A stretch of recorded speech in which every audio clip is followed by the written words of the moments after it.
انہوں نے اس کے کپڑوں کے حصے کیے اور ان پر کپڑا ڈالا۔ پاک کلام کے پڑھے اور سنے جانے پر خدا ان کی خاص برکت۔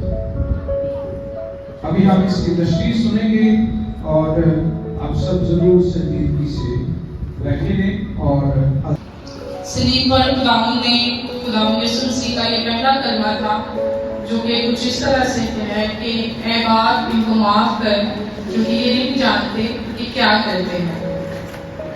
یہ کلمہ معافی کا کلمہ ہے اور آج ہم دیکھیں گے کہ یہ کلمہ کس وقت کس کے لیے اور کیوں کہا گیا۔ تحقیق کے مطابق جب ہم بائبل مقدس کا مطالعہ کرتے ہیں تو ہمیں پتہ چلتا ہے کہ خداوند یسوع مسیح کو جمعے کے دن 9 سے 12 بجے کے درمیان صلیب کیا گیا اور اسی وقت میں خداوند یسوع مسیح کے منہ سے نکلنے والے یہ پہلے الفاظ تھے کہ اے باپ ان کو معاف کر کیونکہ یہ نہیں جانتے کہ کیا کرتے ہیں۔ ہم دیکھتے ہیں کہ خداوند یسوع مسیح اپنی مصلوبیت کی حالت میں ہیں اور درد میں زخمی حالت میں ہیں، لیکن پھر بھی وہ اپنے دشمنوں کے لیے، ان لوگوں کے لیے جو اس پر ظلم کر رہے ہیں، ان کے لیے دعا مانگتے ہیں۔ اور یہ ہمیں بھی نصیحت کی جا رہی ہے یہاں پہ کہ اگر آپ کی کسی بھی حالت میں ہیں، اس درد کی حالت کے لیے ذمہ دار ہیں، ان کے لیے آپ دعا کریں۔ خداوند یسوع مسیح اپنے الفاظ کا آغاز کرتے ہیں اے باپ کہہ کر۔ کیا کہہ کر؟ اے باپ۔ تو جتنے بھی وہاں پہ رومی فوج تھی اور پلاطس تھا اور جتنی بھی وہاں پہ عام عوام تھی، اس نے خداوند یسوع مسیح پر یہی الزام لگایا تھا کہ یہ اپنے آپ کو باپ کا، خدا کا بیٹا کہتا ہے۔ یہی الزام لگا کر اسی الزام کی وجہ سے انہوں نے یسوع مسیح کو صلیب پر چڑھایا تھا۔ اور خداوند یسوع مسیح اپنے الفاظ کا آغاز ہی اپنے باپ کو پکارتے ہوئے کرتا اور یہ الفاظ جو ہیں اس رشتے کو ظاہر کرتے ہیں جو کہ خداوند یسوع مسیح اور خدا باپ کے درمیان ہے۔ خداوند یسوع مسیح یہاں پہ اپنے باپ کو پکار کر ان لوگوں کے لیے شفاعت کر رہے ہیں جو لوگ اسے دکھ دے رہے ہیں، اور یہ اس کی بے لوث محبت کو ظاہر کرتا ہے جو وہ بنی و انسان سے کرتا ہے۔ ہم دیکھتے ہیں کہ جب خداوند یسوع مسیح اپنے شاگردوں کو دعا کرنا سکھاتے ہیں تب یسوع مسیح کو سزا کا حکم دے دیتا ہے، تو پلاطس بھی یہ نہیں جانتا تھا کہ یہ خدا کا بیٹا ہے، لیکن وہ اس چیز پر ضرور ایمان رکھتا تھا کہ یہ ایک راستہ شخص ہے جس نے کوئی گناہ نہیں کیا ہے، کیونکہ وہ اس پر کوئی بھی گناہ ثابت نہیں کر سکا تھا۔ اس کے علاوہ ہمیں یہاں پہ عوام نظر آتی ہے جو کہ ہر وقت اس کے ساتھ رہتی ہے، جس کے معجزوں کو دیکھ کر وہ اس کے پیچھے چلے جاتے ہیں، لیکن پھر بھی وہ اس پر اس طرح سے ایمان نہیں لا پاتے کہ اس کو صلیب کی موت سے بچا سکیں۔ دوسرا کلمہ، میں تجھ سے سچ کہتا ہوں کہ آج ہی تو میرے ساتھ فردوس میں ہوگا۔ جب یہ واقعہ ہوا تو صبح 9 سے 12 کے درمیان کا یہ واقعہ ہے جب دونوں ڈاکو یسوع کے ساتھ صلیب پر لٹکائے گئے تھے۔ اور آج ہمارا بات کرنے کا مضمون ہے کہ جو گنہگار انسان ہے اس کے لیے نجات کا یہ موقع ہے۔ گنہگار انسان ہم اور آپ کبھی بھی نجات حاصل کر سکتے ہیں اگر ہم یسوع پر ایمان رکھتے ہیں تو۔ اور یسوع کے بارے میں بہت ساری پیشن گوئیاں کی گئی، جس میں سے یسایہ 53 باب اس کی 12 آیت میں لکھا گیا ہے کہ وہ خطا کاروں کے ساتھ شمار کیا گیا۔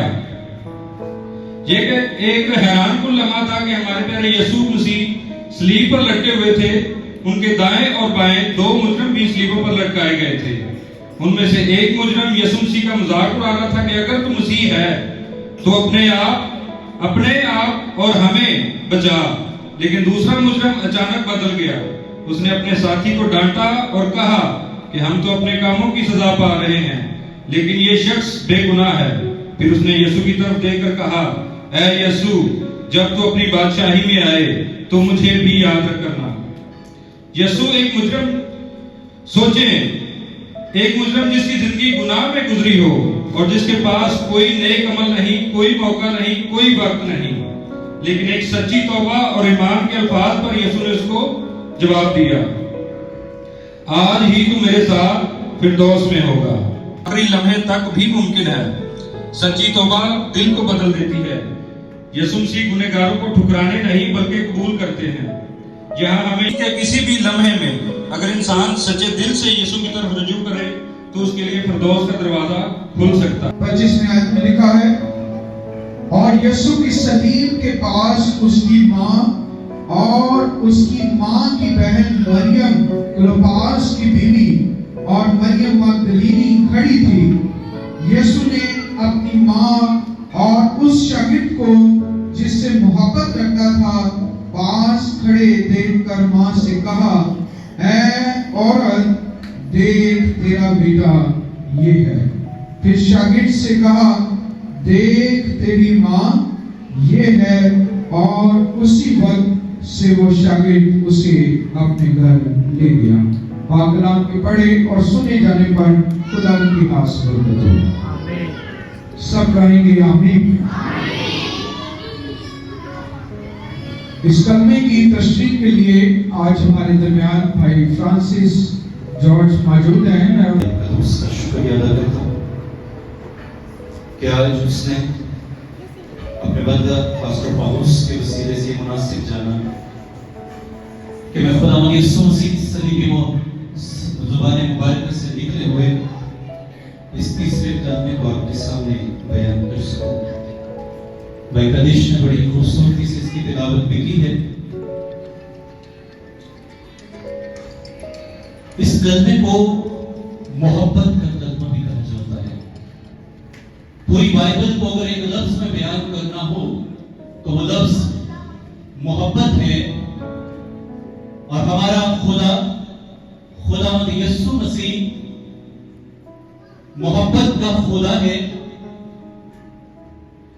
اس کا ہر قول محبت ہے، اس کا ہر عمل محبت ہے، اور اس کی ذات بھی محبت ہے۔ آسمان پر ایک شخص دروازے پر پہنچا۔ فرشتے نے پوچھا، کدھر آئے ہو؟ کیوں آئے ہو؟ تمہارا نام میرے پاس موجود نہیں ہے۔ اس نے کہا، مجھے نہیں پتا۔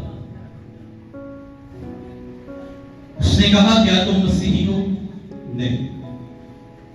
یسوع کو جانتے ہو؟ نہیں۔ پریشان ہو گیا کہ یہ شخص یہاں پر پہنچا کیسے؟ وہ اس کو اپنے سینئر کے پاس لے گیا، بڑے فرشتے کے پاس۔ اس نے وہی سوال اس سے کیا، بھائی کدھر؟ کیا تم نے نجات پائی؟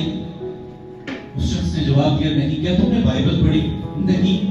کیا تم بائبل کی تفسیر کو، اس کے مکاشفہ کو، اس کے فلسفے کو جانتے ہو؟ نہیں۔ کیا تم نے اپنی زندگی یسوع مسیح کے مطابق بسر کی، کلام کے مطابق بسر کی؟ ہر ایک سوال کا جواب نہیں، نہیں، نہیں۔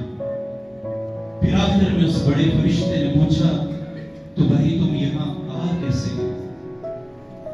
اس نے کہا، بس اتنا جانتا ہوں کہ وہ جو درمیان والی صلیب پر تھا، اس نے کہا، تو آج میرے ساتھ فردوس میں ہوگا۔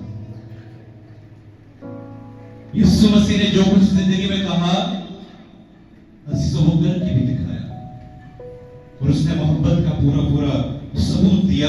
خدا یسوع کو 3 شرعی یعنی مذہبی اور 3 سیاسی یا قانونی یا ملکی عدالتوں میں پیش کیا گیا، اور جب یسوع مسیح نے تیسرا قدم اپنی زبان سے ادا کیا تو یاد رکھیں، اناجیل اربع میں ہمیں اس بات کا ثبوت ملتا ہے کہ وہاں پر 4 خواتین اور ایک یسوع کا شاگرد موجود تھا،